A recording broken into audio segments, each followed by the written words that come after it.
All right. Well, welcome to From Page to Screen.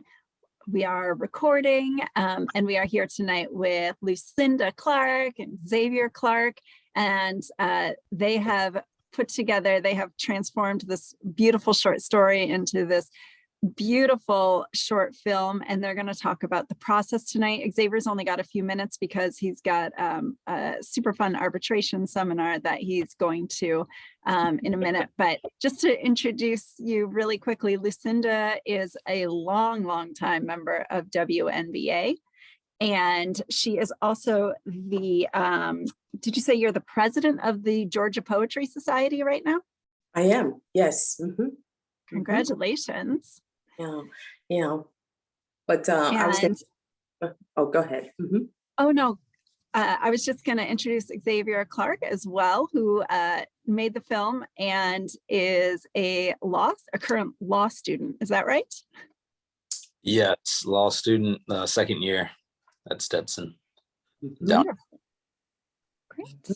All right. Well, I'll let you two, if you maybe want to just do a little short tagline about what the story is about. And Lucinda, if you want to talk about what you put in the chat. Yes. I'll just back up maybe 2 steps because we have to apologize to Tabitha. We were running like producers and filmmakers with our heads cut off all week. We want to thank you all for hosting us tonight because we're very excited about the project, and I think we're over the whole production trauma. And so this is going to be fun. But yeah, now it's going to be a year ago, I think, where I actually came down to Florida and met with the editor. Xavier wrote a short story. He came home one day for college and he saw his parents tango dancing. Now, to set the record straight, I have always wanted to be a tango dancer since I was yay high. You can't see here, but yay high. And I happened to marry a man who did not dance at all.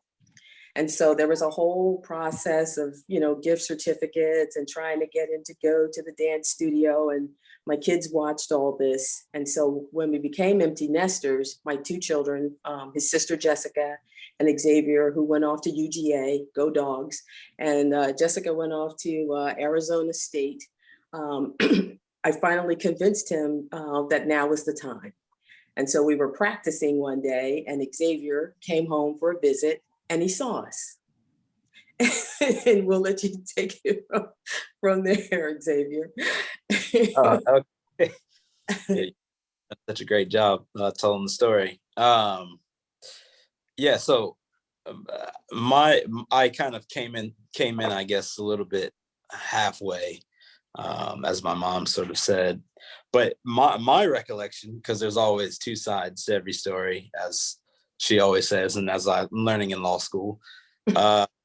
To me, the story actually kind of started in Argentina because we actually were very, very fortunate to go down there as a family. So it was me, my mom, my dad, and my sister. And we sort of got to experience tango. That was the first time I'd really seen them actually dancing because, as my mom said, I came home and they were practicing. But it didn't look like they were having fun. And I was sort of kind of like, isn't this supposed to be fun? They had very intense looks on their faces.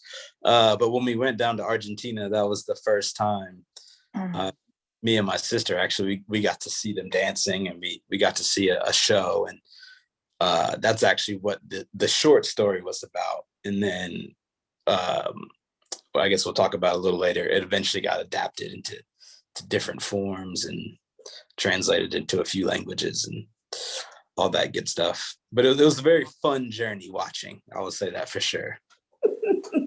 Well, thank you for that, my son. Yeah. I thought. Then what inspired the adaptation? I mean, I'm sure when you were writing the short story, you in your mind you could picture it as a film. Is that right? Yeah, I when I first wrote the short story, not to sound weird, it just sort of kind of came to me, and I immediately just started kind of writing it out. And my mother, who publishes, luckily, she read it just instantly. She said that it was just hilarious and all the stuff. She wanted to kind of just take it from there. And I kind of wanted to mold a certain story. So I remember I kind of went back and added some more details. And then, yeah, I think from the start, I kind of saw a story, and it's been interesting to kind of see it evolve a little bit from something that definitely happened to a little bit of a more creative spin that I kind of put on it a little bit, I like to think. And then shooting the film was definitely a challenge, pulling that off. But yeah, I was just inspired from the beginning. I just always saw it as kind of a fun story. Yeah. Yeah, well, I'll piggyback on that, kind of filling in.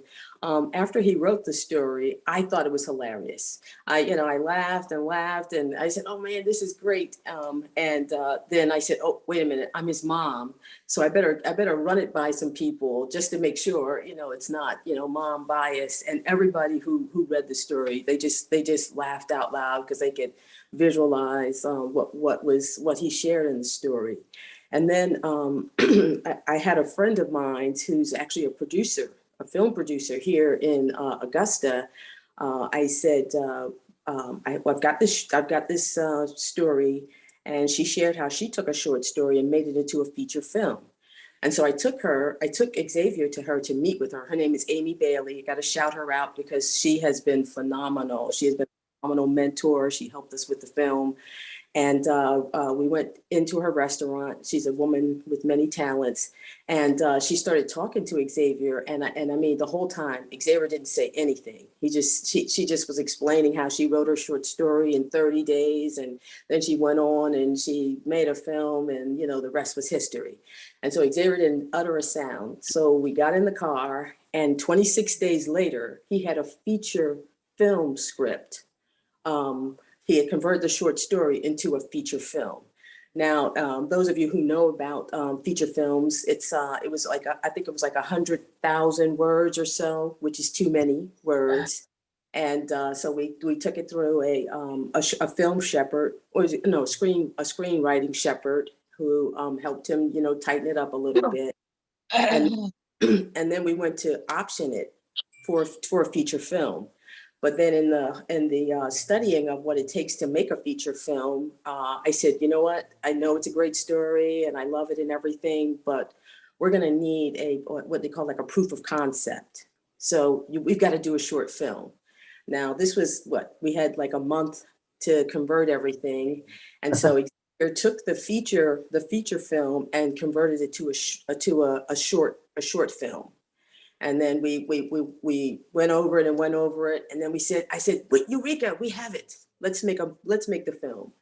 Now, this is where the real fun begins. That's definitely one version for sure.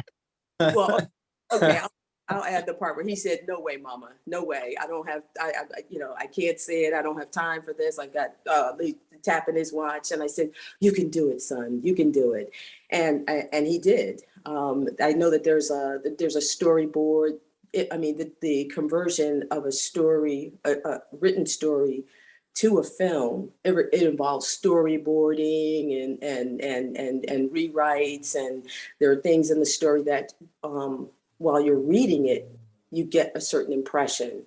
But when you're shooting it on the film, certain emotions, certain things are not conveyed. And so the short story version leaves out a lot of the parts that involve like his sister. And the concept is, if you were to read the feature film and then read the script for the short story, you see that it's two different products. But we were able to get the short story down, and then the process of finding actors and scouting locations and getting music and I need to add the part that when you go from a short story or a novel and you include the writer and you make them the director, you are asking for much. You are asking for the writer, as now he's the director. He wants to see his vision, and it is very clear in his mind. And so I took on the job as the producer and a couple of other jobs because of time. But it was fun to watch him convert a story from a screenplay, feature screenplay, to a short. We did have a lot of fun eventually. Yeah, that was a good recounting of events. That was about 75%. And what is the 25% there, Xavier? That is different. Well, we have a phrase in our house. It goes storyteller's rights. So, who's telling the story, we go with that. That was most of it. Like my mom mentioned, there's so much work that goes into shooting a film, and then after it was done, we had to edit it and do all the color work, and there's a lot of work that goes into it. And that I didn't know, I was aware of, but when you actually have to do it, there's a whole lot. And I think both of us have to shout out our editor, Stan Arthur, it was really just a blessing to have him, and he really helped, and as well as our crew. I mean, we had a crew. We had to deal with clouds and crying babies and locations and feeding people and dance floor construction. Yeah. There was a lot that was going on, and even a relatively short film. Yeah. Locations dropping out, and just there was a lot, but it was a good time ultimately. Yeah. Well, the other thing I'll add to double back in terms of the proof of concept, because once you have I put the short story in an anthology that I publish every year titled View from the Middle of the Road. And in that anthology, we actually had another young lady who's a Uruguayan author who wrote a short story about her surviving a domestic violence. And she too has started producing a film.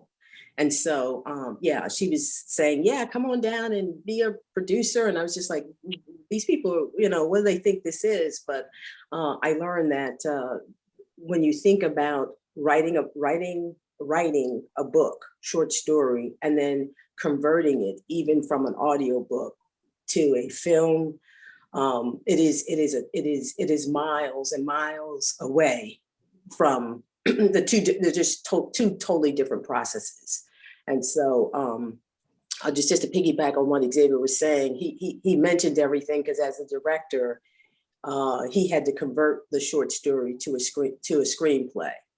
And then we had to take the screenplay and we had to find actors. So we wrote what we call a lookbook, right, Xavier? Yes.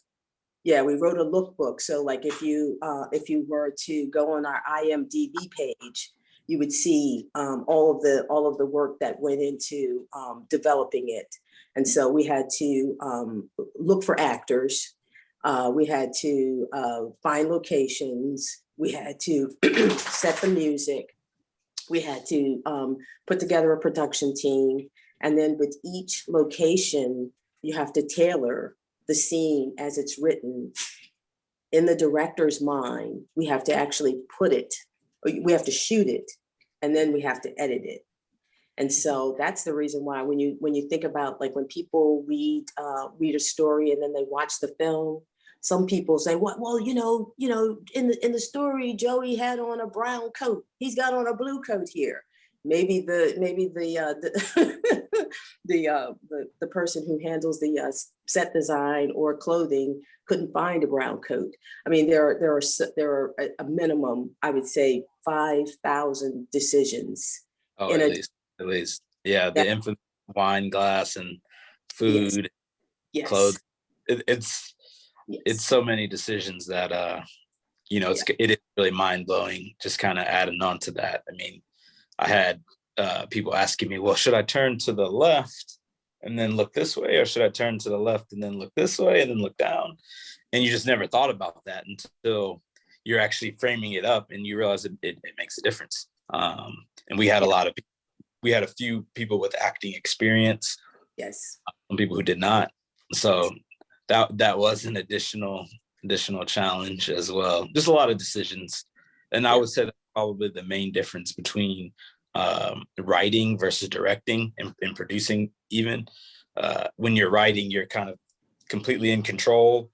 If you want to change what someone's doing or what they say or the approach you're taking to a scene, it's really easy. You just delete or change. But when you have a whole crew and daylight's burning and it takes quite some time to line up a shot and you might need to get it multiple ways, you can't always just change it like that. And sometimes you have to be very creative in problem solving. As my mom would tell you, there was a few problems you had to solve kind of on the fly and just keep it going. So that's a huge difference. So anybody who wanted to do that, I would say that's probably the biggest, is be ready for changes that you won't be able to make changes, actually. Yeah. Well, to piggyback on that, and that's the other thing about taking a story or a novel and converting it to film. The thing that the author has to mention is that it's an adaptation. If you think of it as an adaptation, they are two totally separate products.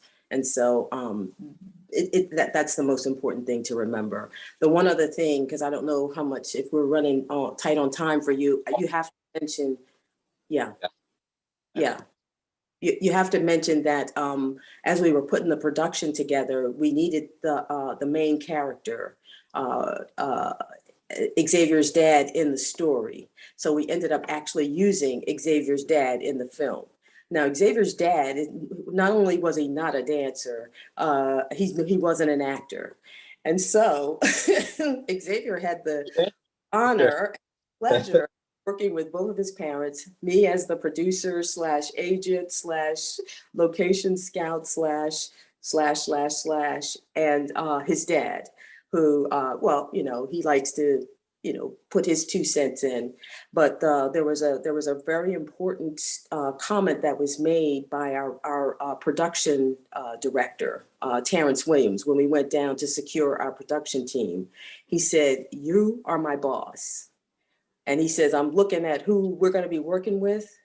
And in short, he said, "Good luck, buddy, if you survive this, because to get the an actors have to be in a certain position. You mentioned the lighting, and then there's the sound and the shading and do you remember all the props? And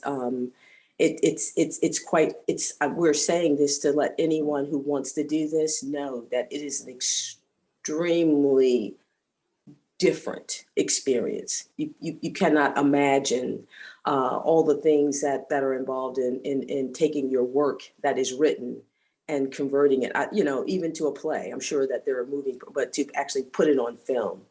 And then the second point, we referenced our editor, Stan. We were moving through, just getting it done. And we forgot that we needed an editor, a film editor. And I look at him, he's so excited. I said, "Okay." Or he said, "Mama, I'm going off to law school. Good luck with that." And so we started, trying to find an editor. And as luck would have it, because of the pandemic, the editor was right there at Xavier School. And what we found out is that when you shoot a film, every day you're supposed to mark.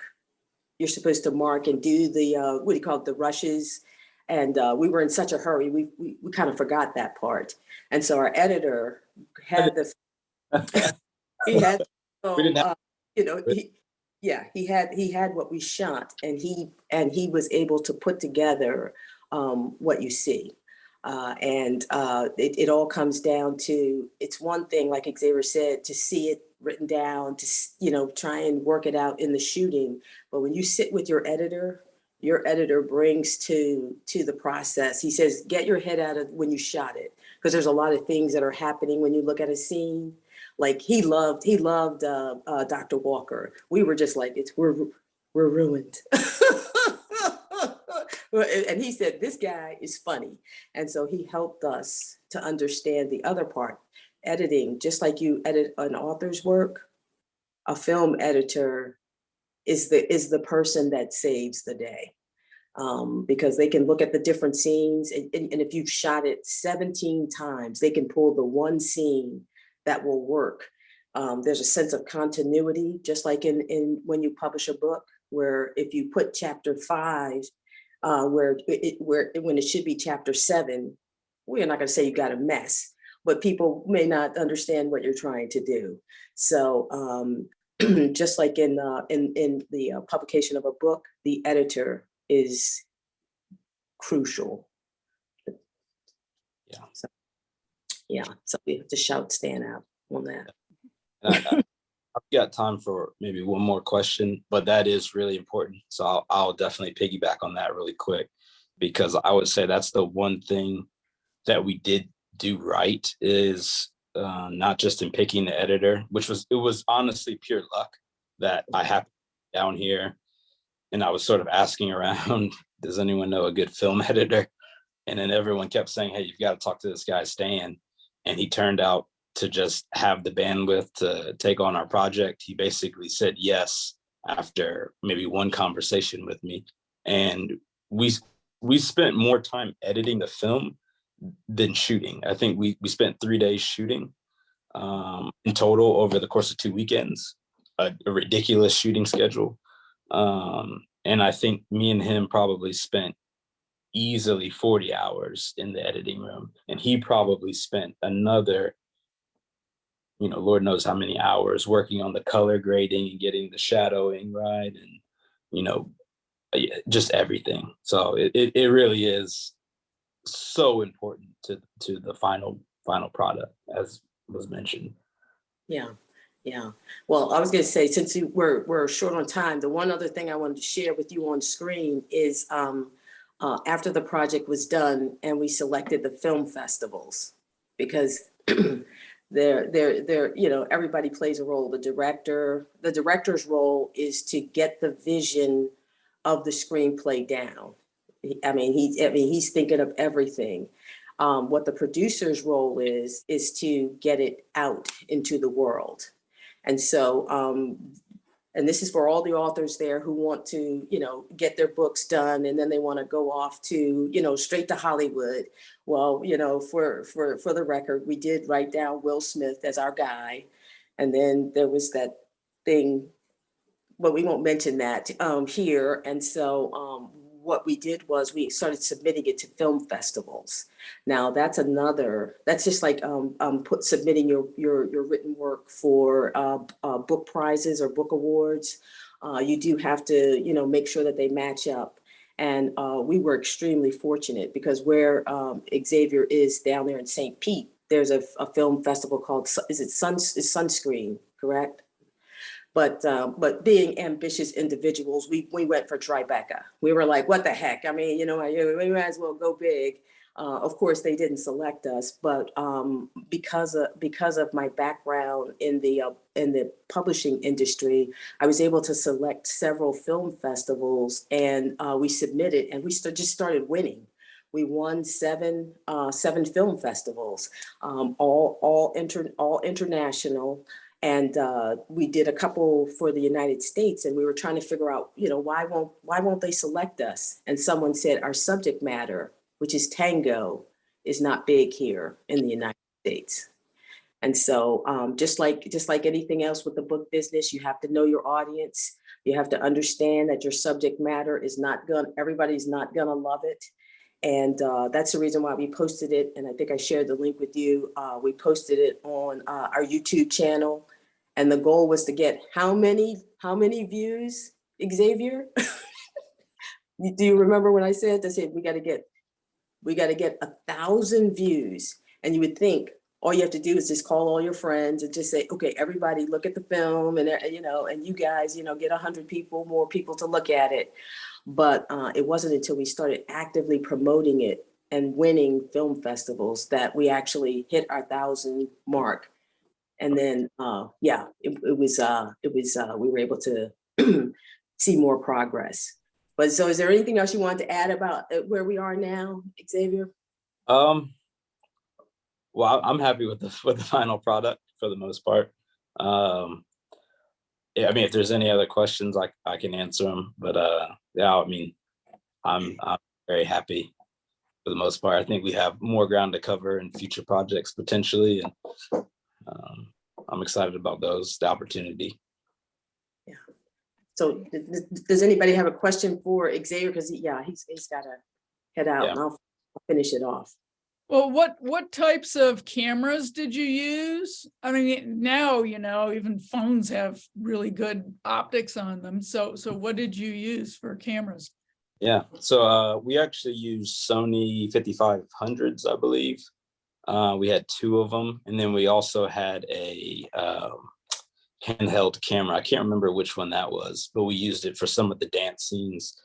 We had a rig on our camera operator, Terrence, and he would get in there. But the main cameras we used were Sony 5500s. I think the new iPhones are honestly getting to be just as good. But I know the next film that I shoot, if I get so lucky to do it, they'll probably be Blackmagic cameras. I think that those are kind of the industry standard for a cheap camera that does a really good job. And although we didn't use the Blackmagic editing software, we ended up using Adobe Premiere. I think the Blackmagic software is up there with the editing standard as well. Okay. Was there anything that you left on the cutting room floor that broke your heart? That's a good question. Yes, actually, there's a few things. That's a good question though, because there's a few that if you would have asked me maybe 6 months or a year ago, I would have like 5 things just right off the top of my head. But right now, there's one scene that we shot dance-wise where we had I think it was sort of the finale, the 6 dancers all dancing. And I had this view of having this swooping down shot that we weren't able to pull off just from a time standpoint. And then, of course, as my mom knows, I had this location that I really wanted to shoot at, and they ended up having some plumbing issues, and they had to have the city come in the day that we needed to shoot, which we could only shoot during Sundays. So I was a little disappointed about that. There's a few other scenes, but I'm pretty happy with what we got for the most part. Yeah.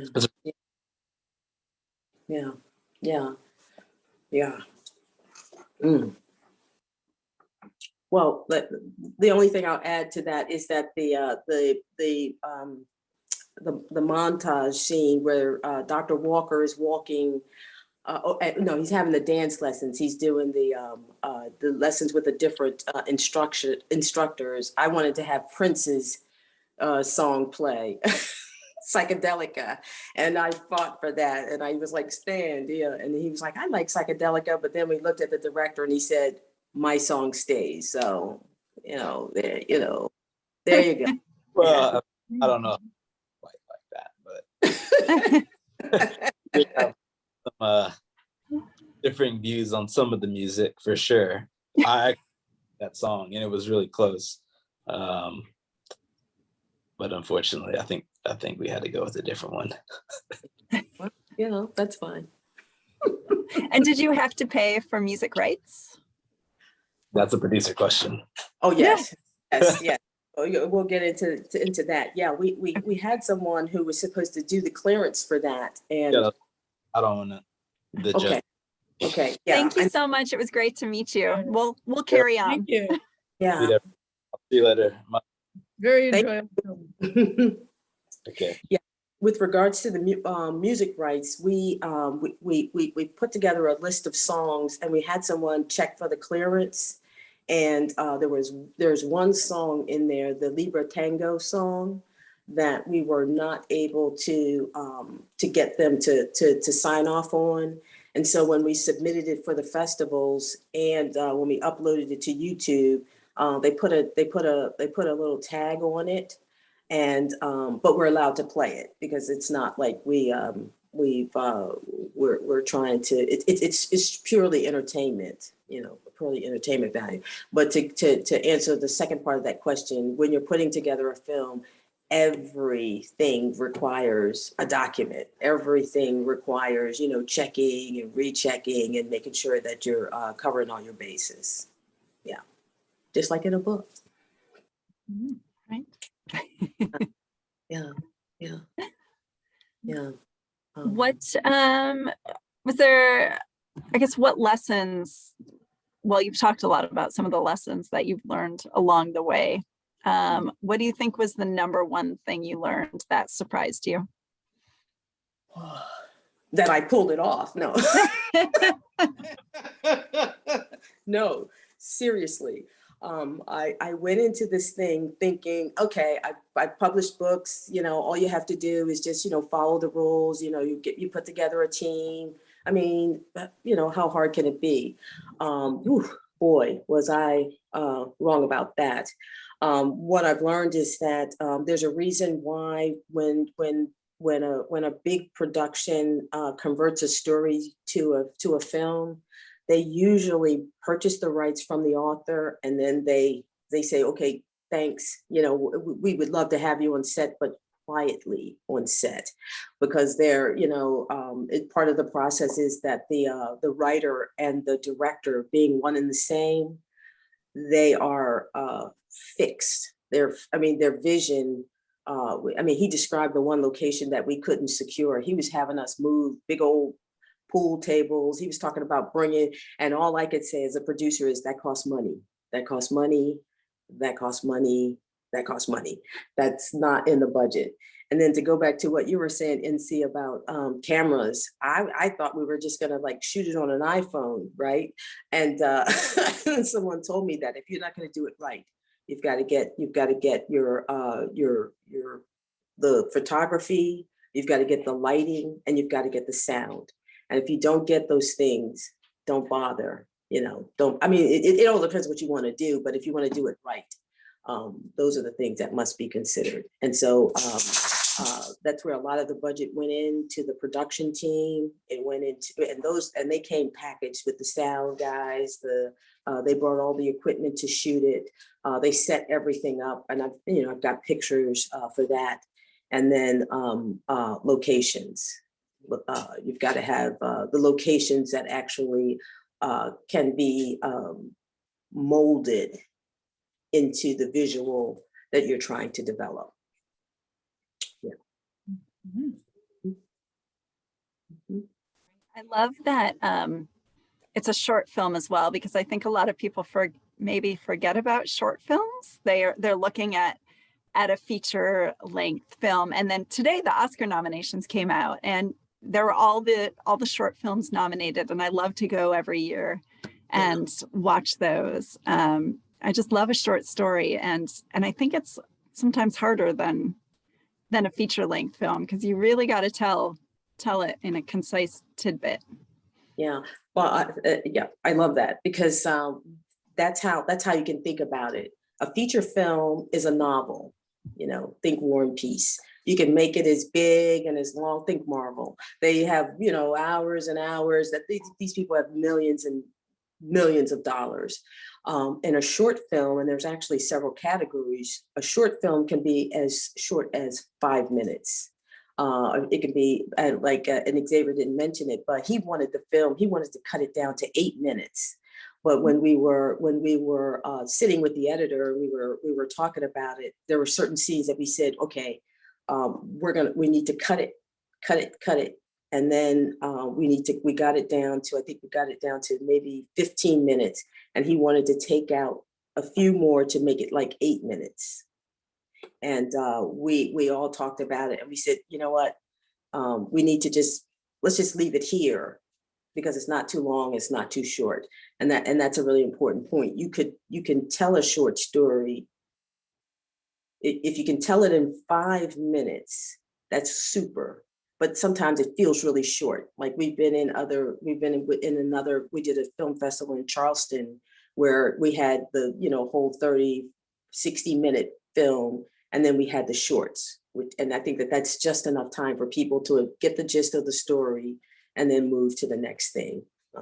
There's a lot of learning curve there as well.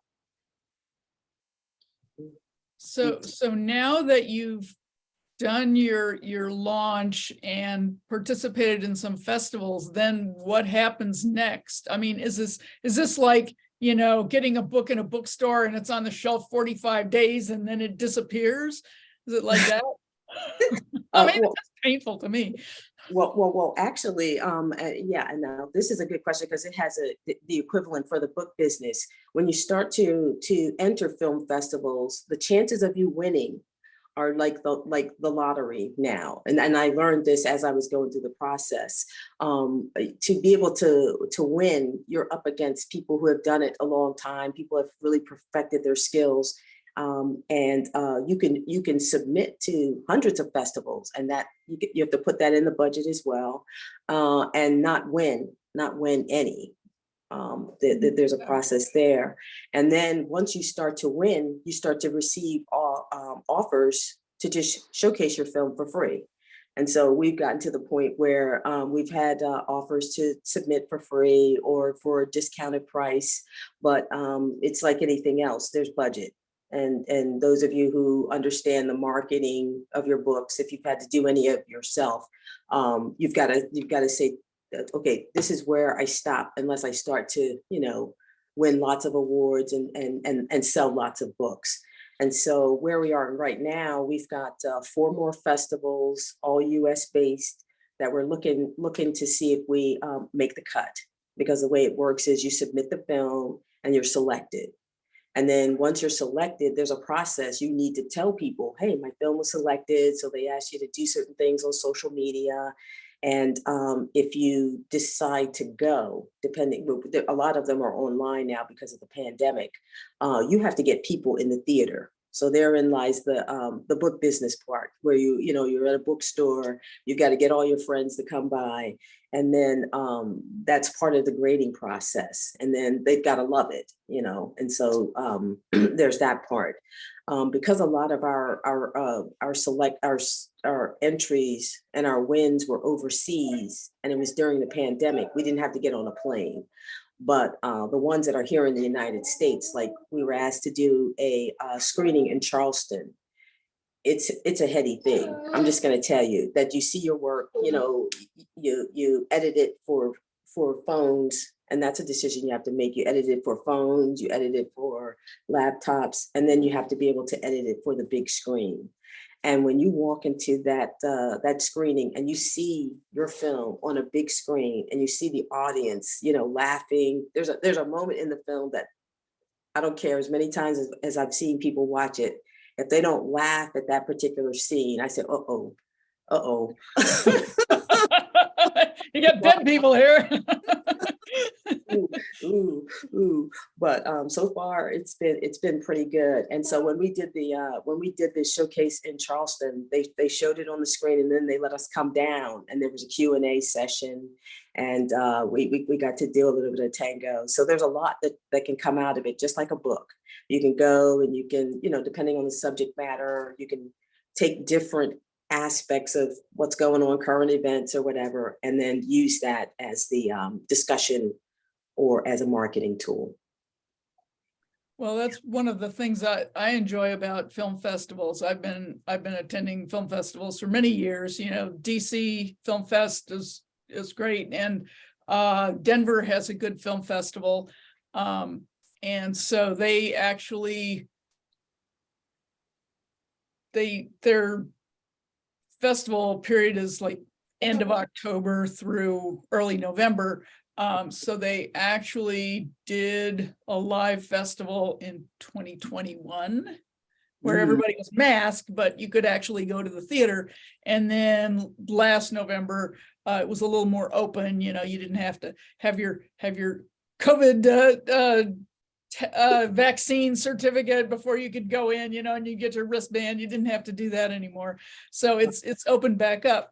But one of the fun things about it is that many of the filmmakers do come, and then after a screening, then they'll talk with the audience. And I think it's always great, not just from a publicity standpoint for the filmmakers, but it's also great to connect with people who love film and who will tell other people about it. So that I think that the festival circuit is probably a great place for, especially a short film, because as Tabitha was saying, you know, where do you go see short films? Yeah. You know, you have to see them on YouTube, but you can't just go see one in a theater because nobody does that. Yeah. I don't know whether that's unfortunately, or it's just like indie publishers or niche authors. I don't want to say poetry because I don't want to minimize it, but what I found now that I've shot a short film, I would rather do that than a feature film. Feature films take months and months and months.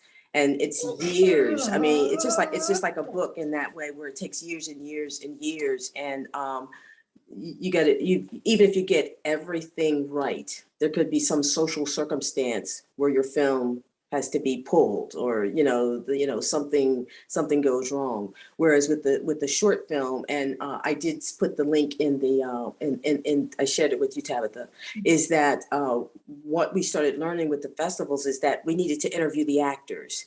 We interviewed different people who participated in the film, because it's an act of faith to actually open up your venue, like the young lady who let us use her dance studio for free. And so, we wanted to shout her out. The performers, some of them in short films, everybody's not looking to be, a big paycheck. They just want to help out. They want to say that they were an actor, and they want to be a part of something that's a passion. The tango world is huge. There are people who just don't realize how big the tango community is, and we had a lot of support from them to get this done. Oh, that's great. Yeah. What's next for you as a producer? Well, it's funny you should ask, because after you're done putting together a film, I don't want to say the stress, but yeah, I'll say the stress of it all. You need to take a break just to mentally decompress. I thought that I would never go back. I would never do it again, because there was just so much involved. But what I found is that I love it. And so now I've put optioning, getting this film optioned, or the screenplay optioned, and I've got 2 documentaries that I'm going to be working on. One that involves the poetry industry, because I've worked with Poetry Matters Project. It'll turn 23 years old this year. And so I'm looking for ideas, like, do I do a Where Are They Now? Or, how do I tell the story? And I'm starting to appreciate what it took for Xavier to actually put a screenplay together. Yeah. So it's a whole different, there's a whole technical side of it that's of the screenwriting process. And and I really got to appreciate that, watching him go through the paces. It's more than just one draft. It's literally 1,000 drafts. And there's a thing in the film business that if your screenplay is over, say, and they've got a range, but if you can hit about 80,000 words, you've got a really good chance. So when he started the process, he had like over 100,000 words. I think he got it down to 96. But what happened was, after he shot the short, he got it down to, I think, like 67,000 words. And now in reading it, it's crisp. it moves, you can actually visualize. I was gonna say Matthew McConaughey, if you see this, homie.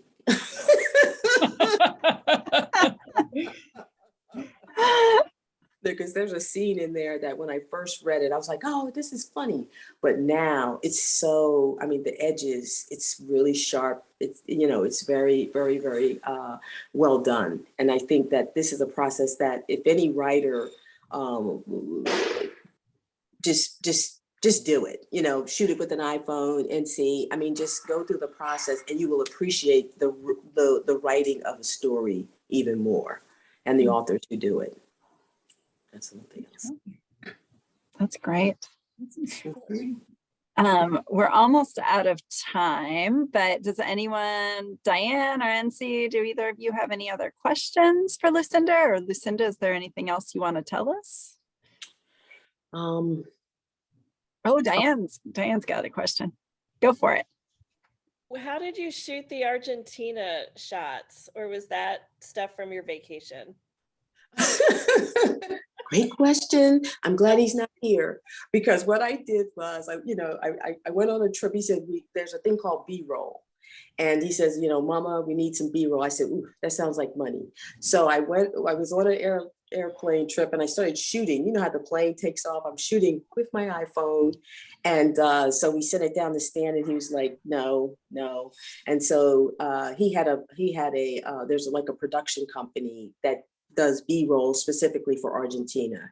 And so what you do is you buy a package and then, you get to pull different things out of it, copyrights and everything are taken care of. And then you just drop it in the film.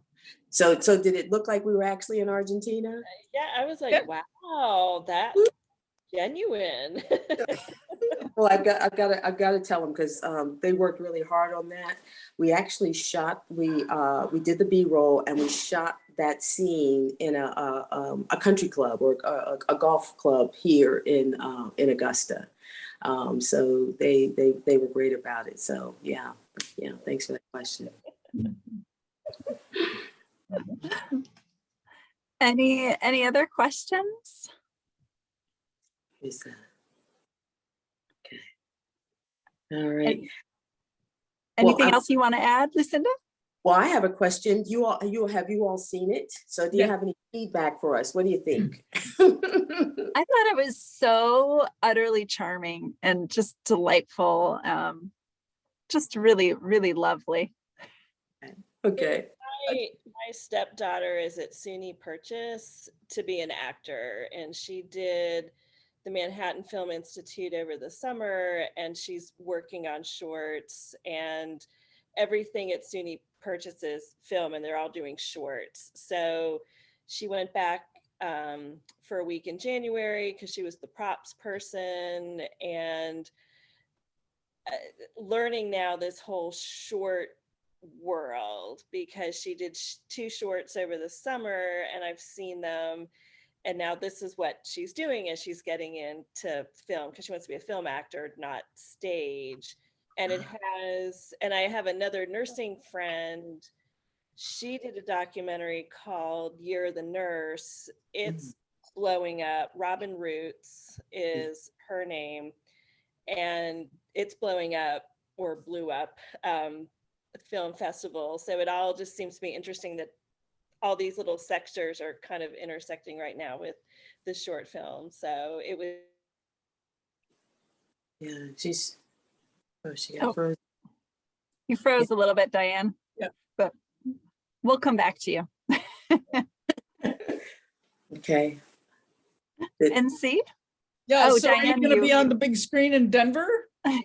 Well, I was going to say now that you've mentioned it, I'll just pull it up in the Freeway Film and see when's the next when the next call for entries is.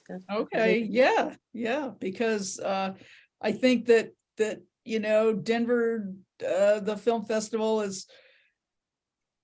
it's really doing well in terms of the outreach and the just looking for different kinds of stories. Last year I thought a lot of the films kind of were down and grim, and so I think something that's lighthearted is is something that will appeal to people, after you watch 5 or 10 downers, then you see something that's fun and you say, I feel so much better after I laughed, So I think that you have something there, because there's a lot of challenges in our modern lives that, a little levity is just the thing. Yeah, well, yeah. Well, thank you for that. Because I was going to say we chose to make it a comedy because, of course, we could have made it a downer situation. But the title, "Black People Don't Tango," when we were first saying to people, well, you have a film. What's the title? He said, "Black People Don't Tango." Okay, so what's that about? And we say, well, it's a comedy, because the one thing it has many. I want to say it's duplicitous. In other words, there is a belief that tango originated from Africa. So we did some of our research, and when you go down to Argentina, there's a whole dark history where they totally eliminated not people of color, just Black people. They eliminated their existence down there, and so they're trying to make a comeback there. And there are not that many. Or there weren't, but now, like we went to a festival in Charlotte, there are a lot of people who are of color who are actually coming to tango. Its goal was to bust stereotypes in a funny way. Antonio B., the dance instructor. When you think of an Argentinian dance instructor, you're thinking of a guy coming in, suave, the hair and the accent and everything. Looks like a bullfighter. Yeah. And so there were a couple of people, we talked about this a little bit. Actually, Clint, the gentleman who is the dance instructor, he is our dance instructor, fabulous dancer. And so we wanted to blow up the stereotype that, a tango instructor he has to look a certain way. Right. So there were a lot of play on words, in a subtle way that, and then one time I told one of my uncles that I was taking tango, and he said, what are you talking about? Black people don't tango. And so when I shared that with Xavier, he said, perfect. That's a perfect title for my story. And so, we're here to bust stereotypes and entertain. And so that's the, like you say, in a funny way. So that's actually the goal of the film, and people are getting it. People have gotten it. Yeah. I think it speaks for itself very, very clearly, because you have all these different people who are doing these graceful things, and then you have this guy trying so hard and he wants to do it. He doesn't want to be this 2 left foot guy, stiff as a board, but it's hard. He has to change, as the instructor said, you have to change your life to be a better dancer, and you can sort of see that transformation, which is what makes it a good film. Because you want to see somebody change, somebody grow, somebody open up to something that was closed to them before. Yeah, and a lot of men relate to that. They the wife's been trying to get them to dance, and they, for whatever reason, they can't get it together. But you can see what happens when you have determination and you have the will to do it. And so we closed it out to be continued, because we're looking to get people interested in the feature.